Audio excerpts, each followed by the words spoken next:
सोने का खेत, अकबर बिरबल की कहानी। अकबर के महल में कई कीमती सजावट की वस्तुएं थीं, लेकिन एक गुलदस्ते से अकबर को खास लगाव था। इस गुलदस्ते को अकबर हमेशा अपनी पलंग के पास रखते थे। एक दिन अचानक महाराज अकबर का कमरा साफ करते हुए उनके सेवक से वह गुलदस्ता टूट गया। सेवक ने घबराकर उस गुलदस्ते को जोड़ने की बहुत कोशिश की, लेकिन नाकाम रहा। हार कर उसने टूटा गुलदस्ता कूड़ेदान में फेंक दिया और दुआ करने लगा कि राजा को इसके बारे में कुछ पता न चलना चाहिए। कुछ देर बाद महाराज अकबर जब महल लौटे तो उन्होंने देखा कि उनका प्रिय गुलदस्ता अपनी जगह पर नहीं है। राजा ने सेवक से उस गुलदस्ते के बारे में पूछा तो सेवक डर के मारे कांपने लगा। सेवक को जल्दी में कोई अच्छा बहाना नहीं सूझा, तो उसने कहा कि महाराज, उस गुलदस्ते को मैं अपने घर ले गया हूँ ताकि अच्छे से साफ कर सकूं। यह सुनते ही अकबर बोले, मुझे तुरंत वो गुलदस्ता लाकर दो। अब सेवक के पास बचने का कोई रास्ता नहीं था। सेवक ने महाराज अकबर को सच बता दिया कि वो गुलदस्ता टूट चुका है। यह सुनकर राजा आग बबूला हो गए।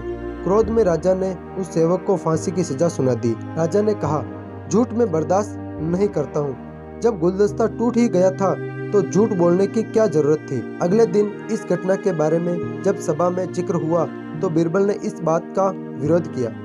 बिरबल बोले कि झूठ हर व्यक्ति कभी न कभी बोलता ही है। किसी के झूठ बोलने से अगर कुछ बुरा या गलत नहीं होता तो झूठ बोलना गलत नहीं है। बिरबल के मुंह से ऐसे शब्द सुनकर अकबर उसी समय बिरबल पर भड़क गए। उन्होंने सभा में लोगों से पूछा कि कोई ऐसा है यहाँ जिसने झूठ बोला हो। सबने राजा को कहा कि नहीं, वो झूठ नहीं बोलते। यह बात सुनते ही राजा ने बिरबल को राज्य से निकाल दिया।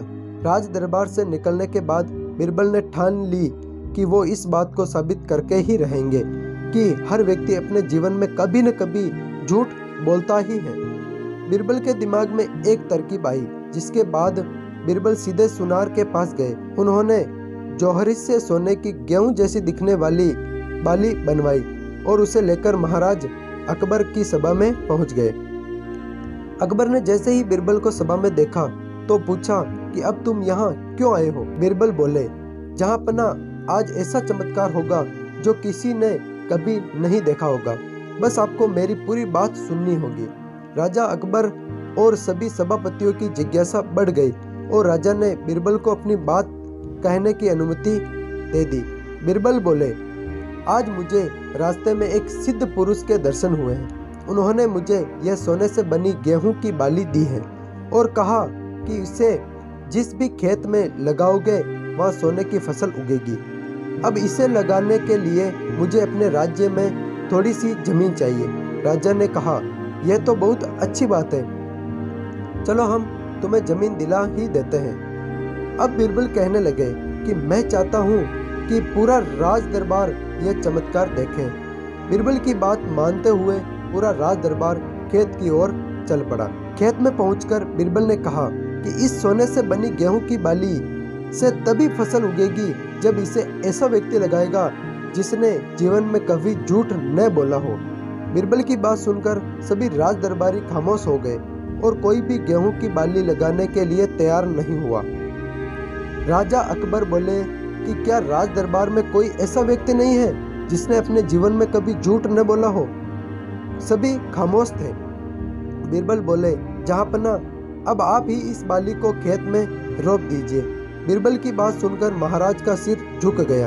उन्होंने कहा, बचपन में मैंने कई झूठ बोले हैं तो मैं इसे कैसे लगा सकता हूँ। इतना कहते ही बादशाह अकबर को यह बात समझ आ गई कि बिरबल सही कह रहे थे कि इस दुनिया में कभी न कभी सभी झूठ बोलते हैं।